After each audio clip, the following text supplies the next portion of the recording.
Amen.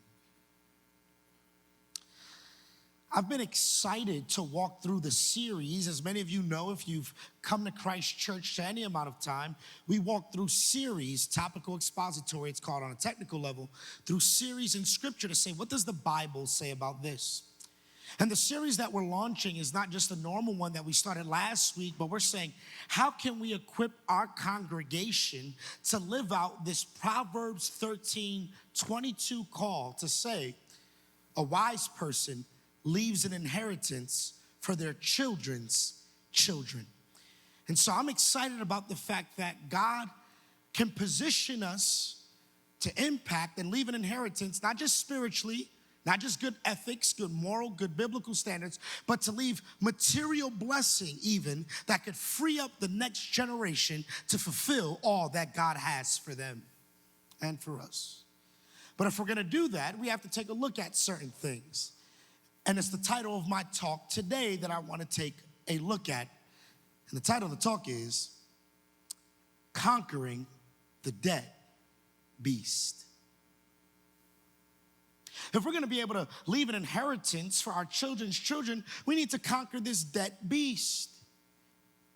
And when I'm dealing with debt in this talk, I'm dealing with mainly consumer debt that we accrue at times. That's not healthy. That's hindering us from what? From living out that Proverbs 13:22 life. To say I want to be holistic in the way I view my finances and utilize them as a way to honor God, because it truly is a beast. And the reason why you may think a beast, it's not all that. Sometimes we don't realize how bad that debt can be a beast until the impacts hit us, like insomnia, anxiety. These are medically proven impacts. Anxiety, hurt, pain, depression, all because we've been so strapped at times by this consumer debt that we take on.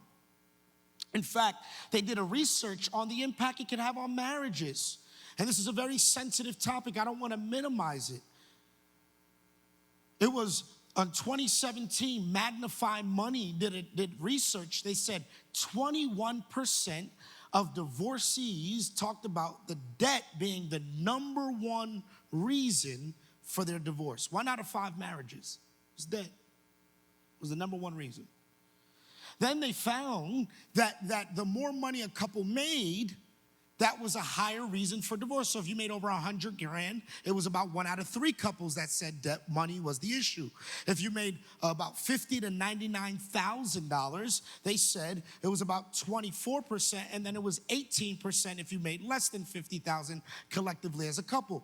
But as in the words of the great philosopher, the notorious B.I.G., more money, more problems.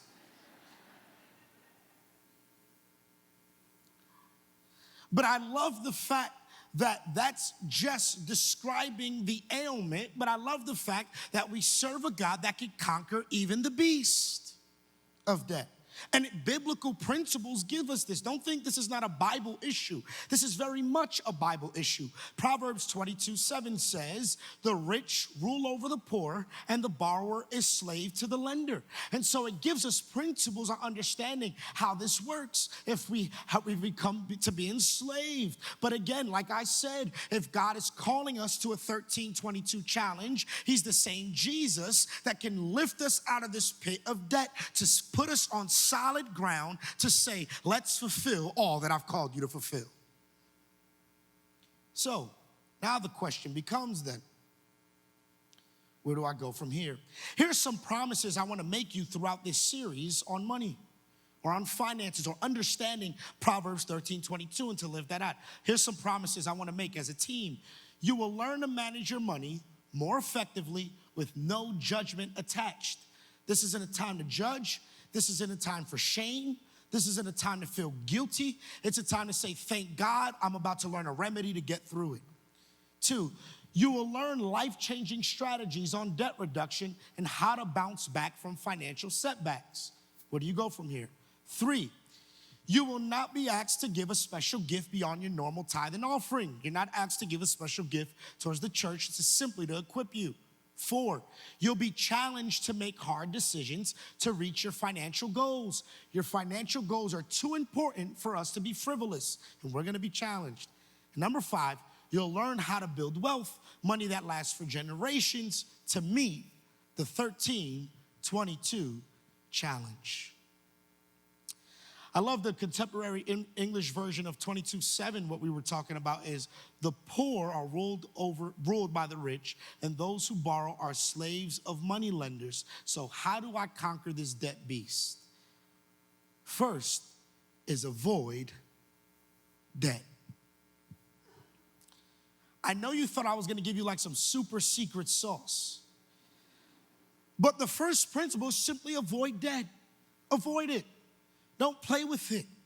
Understand that this is a beast. And again, I'm talking about mainly consumer debt or things that we take on that we don't need to. Because what this verse is saying, they're slaves. We can be a slave to it, which means slaves are restricted. Slaves can't do whatever they want. They have a certain level of freedom that's been removed from them. They have a certain level of movement that they can't even walk in. They can't even go to a certain place of creativity and take ownership of managing their lives if they don't realize they're enslaved. But what I'm saying here is that this proverb is teaching us just try to avoid it as best as possible. Now, I want to be responsible with this topic of debt by saying there are 5 different types of debt. One is credit card debt. Credit card debt. 2 is the consumer debt. And very often when we're looking at different types of consummation, car loans and all that, there's investment debt where you can invest. There's mortgage debt. Well, we understand that. And then there's business debt. I understand certain times. I was talking to a businessman last service where he has to take on certain contracts, though he only has a certain amount. So I get that.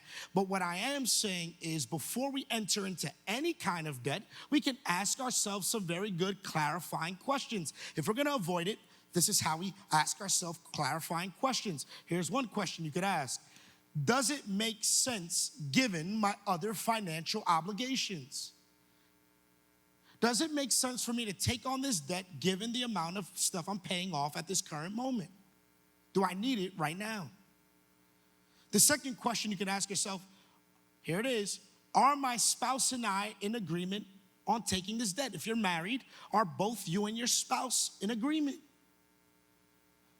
And I want to put a disclaimer out there, and I mean this pastorally and lovingly. Please don't utilize a message like this as a weapon against your spouse.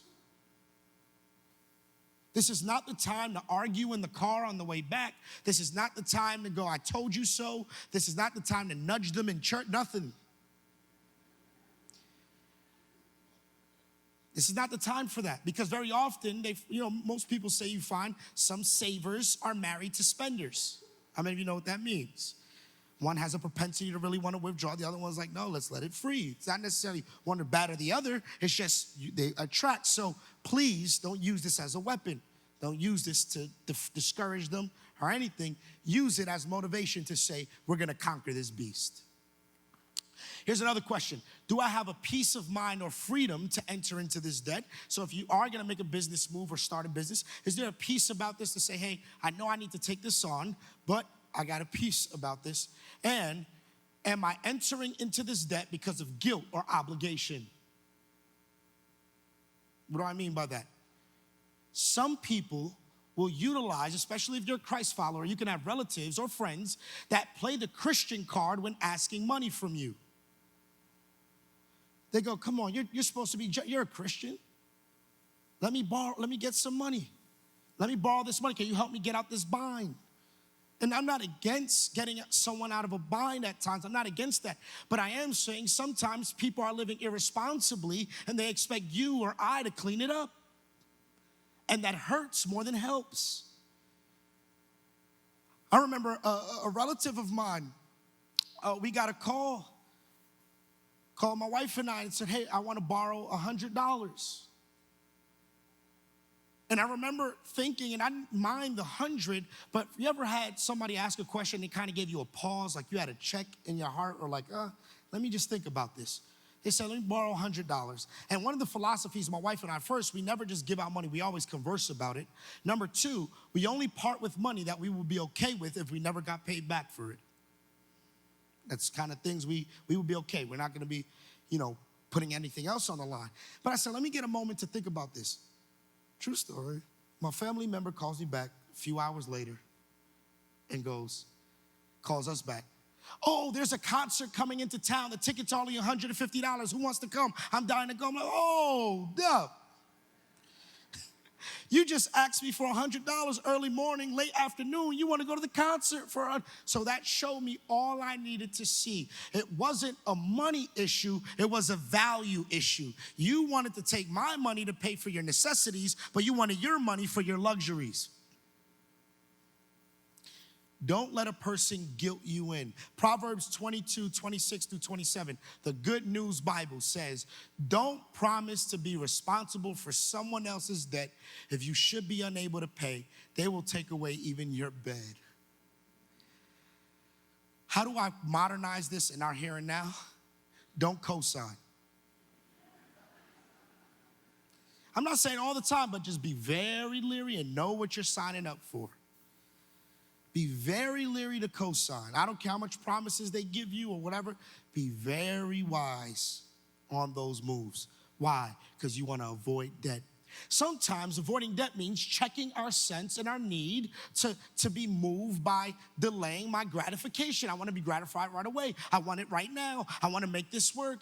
How this all impacts. Don't wait till we're older, if we have raising up children, or if you reflect on our own lives and say, hey, what can we do to teach the benefit of delaying gratification? Because sometimes that inability to delay the gratification causes us to be impulsive in our spending. And we want to avoid that at all ways possible. Now, I don't want to minimize the fact debt being something that's only because of delayed gratification, but I do want to say that may be playing a role. So if we're going to conquer this debt beast, I just unpacked avoid debt. But here's the reality. Many times, and I'll speak for myself, debt is present. So you just can't avoid it. That's a good principle to know.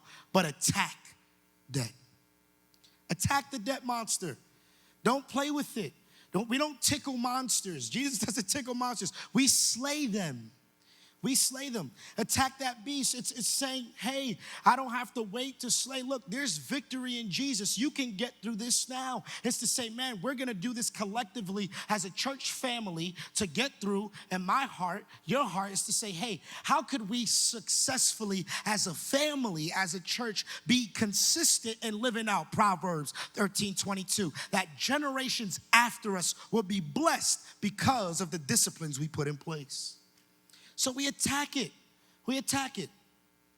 You know, one of the ways that we attack it is recognizing our spending habits. So one of the ways to attack it is to say, hey, sometimes I don't want to be impulsive in my buying. I don't want to be impulsive. And we've all made dumb purchases. This is not, I'm talking to you. We have made, wave at me if you've made a ridiculous purchase at one point or another. The rest of you that are not waving, may God set you free from lying right now. May lying be removed right now. No. So we've all made, come on, man. When I was a single young adult and I grew up loving sneakers, and it was like I worked at a sneaker store and I would pay for like all these types of sneakers. And when you start adding up, you know, how many of you know sneakers right now can cost like a car note? The amount you pay, and I would have all this and all that. I was like, hold on. You know, one of the things that cured that real quick was marriage. And so here's a whole other flow right now, but you need to attack it. And if you're gonna attack it, you know what you do? You check your own heart to say this: the issue of debt is not a money issue, it's a heart issue.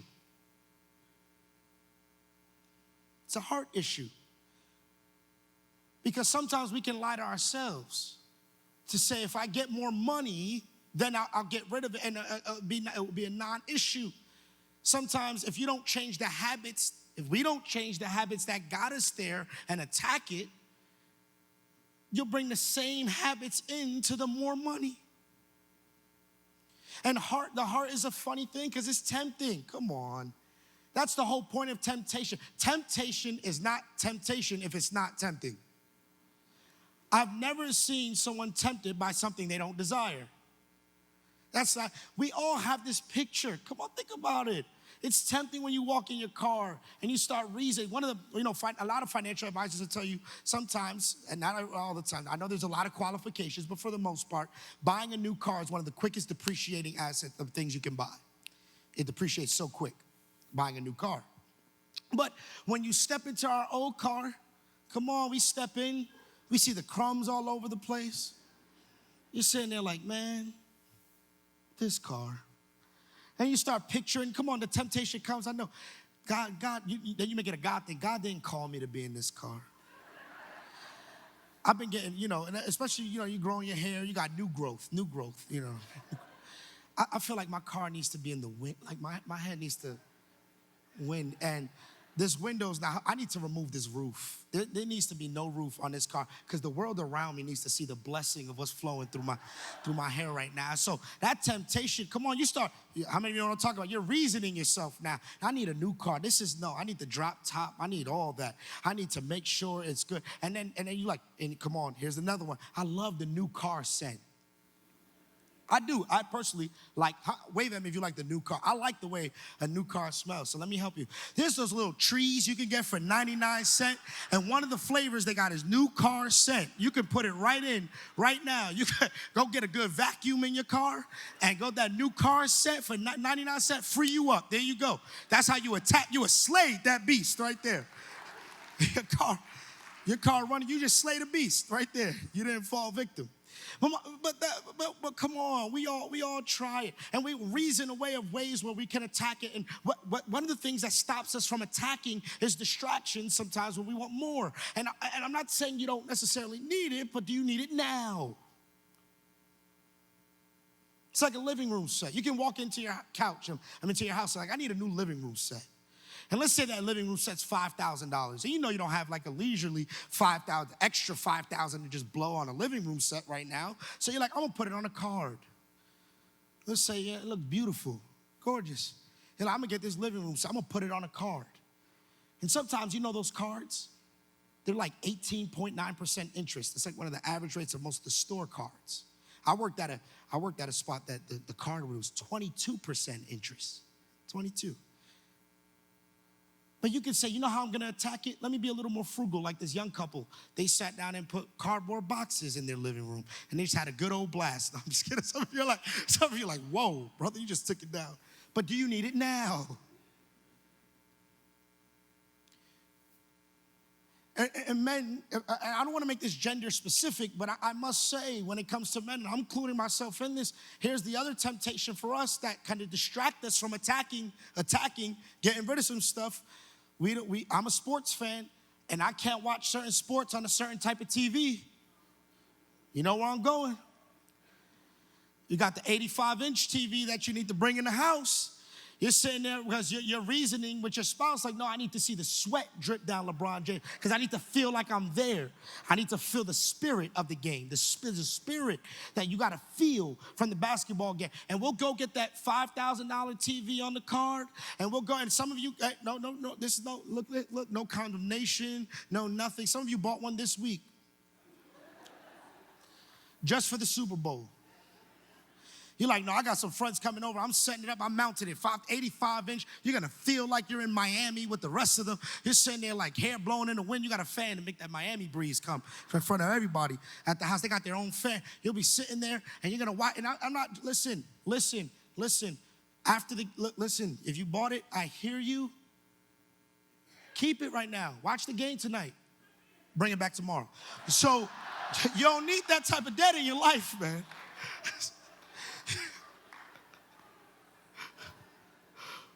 We simply got to attack it. Why? Here's how we attack it. Here's the gift of paying something off in full right away. Here's the gift. Let's say the same $5,000. Let me just show you how it works. Instead of getting a card, right? 18.9% interest at a store. So it's $5,000. The interest rate is 18.9%. And sometimes they encourage you to pay the bare minimum, which is like 2% of what you bought. So $100 is 2%. If you paid the bare minimum on $5,000 with that interest rate, you would have paid after 30 years $9,564. I'm sorry, 19, you saw the number, stop judging me. $19,564. By the time you paid it off, there's holograms in your house watching. You're watching holograms by that point. That's why you should pay it off. Let me show you another way. Maybe you say, okay, I'm going to attack it. Same thing. You say, I'm going to do 200. I'm going to double it up. Still, it takes you 11 years, 5 months, and it's $8,109.16 for the same TV. Maybe you said, okay, I'll pay a little bit more. Maybe, there you go, 10%. Still, 4 years later, you paid $5,921. But here's the gift of attacking it head on, you saving up to say, I'm gonna make this one purchase right there for $5,000. You paid it up front, you paid $5,000. So that's the gift of attacking it, delaying it, and say, I'm gonna save up, I'm gonna accrue some income. Maybe that's a goal of mine, and nothing wrong with a luxury goal, but you're saving up little by little, and you're taking care of other things to say, hey, I wanna walk in freedom. Having this new thing or this new purchase is not worth my freedom. Why? Because I'm conquering the debt beast. It's not worth it. It's not worth it. One of the tactics, again, this is not gonna hit in full. We'll be rolling out some stuff in the coming weeks that as a family, we're gonna go through. We're gonna be specific. There's gonna be benefits. And you'll see next week, we're gonna unroll a different measure of how we're gonna get through this. But one of the key little tricks of the trade is the snowball debt. The snowball debt is to paying off, or they call it the debt snowball method, where you pay off, and I know there's nuances, like you look at interest rates, but for the most part, you pay off each debt you have, the least to the greatest. And so sometimes they say one of the benefits of snowballing your debt as you pay off least to the greatest, they say one of the benefits is it encourages you along the way to say, hey, I'm getting rid of some stuff. I can see that I'm beating it. Because very often when it comes to debt, we can't see that we're defeating it. We can't. Sometimes you feel like, man, I'm in a black hole. I don't know how I'm gonna ever get out of this, but I need you to see that there's victories you can get little by little, and God is gracious enough to get us through that. And so little by little, you see a snowball. My wife and I have utilized this method and saw some great promise as we continue to strike away at our debt. It was Susan Orman, the financial advisor and author. She said this: the only way you'll ever permanently take control of your financial life is to dig deep and fix the root problem. When it comes to the root problem of our debt, it's saying, you know what? Do I need this now? Why am I chasing after this anyway? Sometimes, not every time, but who am I trying to impress? What goal do I have? Is that realistic for where I am right now? It's saying, I want to get a hold of this. In fact, in 2 weeks, we're gonna have a kind of a moment as a family to get rid of some of the credit cards that you and I know we don't need. And we're gonna have tables down here in a couple weeks to say, hey, we're gonna go and chop those things up, get rid of them in an atmosphere of faith to say we're engaging God, because we believe that this monster, this beast will be defeated in every life and every generation that's connected to this church right here. We're gonna have that moment in a couple weeks, so I want you to come ready. And don't get slick and get like your titanium cards and like, see, it doesn't break, told you. God meant for me to have this. But we wanna get rid of some stuff. Why? Because the generations that flow from you, the impact, your influence, and what God has called you to do is too great to let us just be bound or handle our finances in a way that's not biblically wise. It's not wise. But I thank God that we can attack it. I thank God he gives wisdom. And I thank God that we can get through it together. My last and final point, I said avoid debt, attack debt, and aim debt-free. See, when you avoid it, that's like, okay, I get it. If I'm here, maybe you haven't accrued it, maybe you're a young person, you're like, oh, I'm learning from this. When you attack it, it's admitting, I've gotten some stuff got connected to me. This is what I did, but I'm gonna attack it. Now, aim debt-free is saying, listen, you can have a life that's debt-free, that's not that bound by things, this consumer debt that's getting a hold of you. You can, it is possible. It is something that's doable. It doesn't matter if it's normalized to everyone else. You can say, this is doable for me, and I can get out of this. And instead of making excuses for ourselves, like, man, I work hard, I deserve to splurge, you can say, I work hard, I deserve to get out of debt. Why? Because we're aiming for a debt-free life, and that means we got to make hard decisions. And here's the reality. I know my kryptonite. Here's my kryptonite. Lionel, this is me, Lionel King. My kryptonite is eating out sometimes. That is my kryptonite. Listen, when I'm talking about avoiding or aiming for a debt-free life, I struggle with big purchases. My wife laughed, like, I struggle. I'm like, do we really need that stove? I'm saying we could just throw some wood on this floor real quick, burn it, and then, just put a little hot plate over it. I'm the big purchase. Anybody like that? You're the big purchase struggler? I struggle with, like, I pray, like, I'm looking at it, like, I don't know, man. And then you go in, like, let me go back home, pray about this and think about it real quick. Come back. Are you sure? Are you sure we need a refrigerator? I'm saying we couldn't put ice in a cooler and keep this thing out. One of those guys. I struggle with that. But eating out, I will go right away. I'll go eat. I'll grab something on the go really quick. And this is what they found. This is research.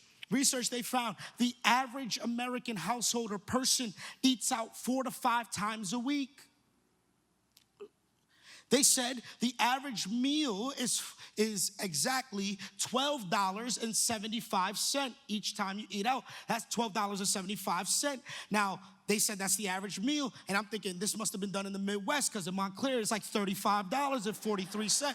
$12.75 might be for the burger, but the fries, that's a whole other $8. So I'm just saying, but let's keep these numbers. And so they said it's about $232 a month per person that we blow on eating out. $232 with the $12.75. $232 on eating out. Boom, gone. $232. That's a couple $1,000s a year just eating out. They said if the average American, instead of eating out, bought groceries and cooked at home, they said the average meal, when you work out the prices of groceries plus cooking at home, comes out to $4 per meal. $4. They said if you did that, the amount of times you used to eat out, you'll save about $159 a month. Just $159 a month, just if you calm down, if you brought down the eating out. I'm talking about aiming to be debt-free, giving little tools. If you change nothing else and you slow down on eating out, this would change right here. And I love the fact Romans 13:8 reminds us of the beauty of what debt we should keep and what debt to get rid of. It says, let no debt remain outstanding except the continuing debt to love one another. For whoever loves others has fulfilled the law. Let that be our indebtedness, to love one another. That's what Paul says. He says, don't get caught up in debt to others, but to love one another. Let's aim to be debt-free. I love the way Dave Ramsey put it, who's this guru and financial advisor, understanding money. He says, debt is normal, be weird. He says debt can be normal, but be weird. Don't necessarily take on what you don't need to take on. In the season, you don't need to take it on. The goal is not a bashing or shaming or anything. The goal is to remove the cover off debt, look at it like the monster it is, like the beast it is at times, and say, we serve a God that can slay this beast. But let's deal with it as such. Let's add some disciplines, and let's see the benefit for us and generations to come. But I'm going to put Proverbs 13:22 before you again.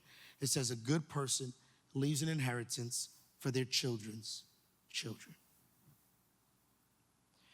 There was this powerful story on July 19th, 2019. CNN released this story of a young lady by the name of Kira Kennard. She was from Iowa. All of her friends were going off to college, and she struggled with the fact of admitting that she didn't have the money to do it. So she would hear all her friends talk about going off to college, and she felt a little discouraged because that wasn't her reality at the time, she thought. She don't know who got rid of hold of her story, but she gets a call one day to say, hey, Kira, we want to offer you a scholarship to get you through college. She gladly took the scholarship. When she found out and did more research, here's what they found about this scholarship fund. It came from a gentleman by the name of Dale Schroeder. He had a lifetime of honest work. He never married, never had children. The journalists, they described him as a man that was very minimalist. He only had a couple pairs of jeans, one for going out on the weekends, one that he worked in. He was a carpenter, so he's more of a blue-collar guy. 67 years of carpentry. He always wanted to go to college, but never was able to go. But in his minimalist living and doing this carpentry, guess what? He saved up $3 million. $3 million he amassed. He died in 2005. And what he wrote into his will, I want you to take this $3 million to get college students, young people that can't afford it, to get through college. This man, his fund just topped out recently. He sent 33 young people through college from all the funds he amassed. After 33. That's the 1322 life. It's to say, hey, it's not just being frugal for the sake of being frugal. It's not just being, let me see if I'm gonna just pray this away. I'm just gonna pray my debt away. Yes, pray. Yes, ask God. But know that there are changes that God can empower us to do, to say, we don't have to be under this burden of debt. We can get through it together, and be encouraged that you have a family around you rooting you on to say, let's see this manifested in our lives.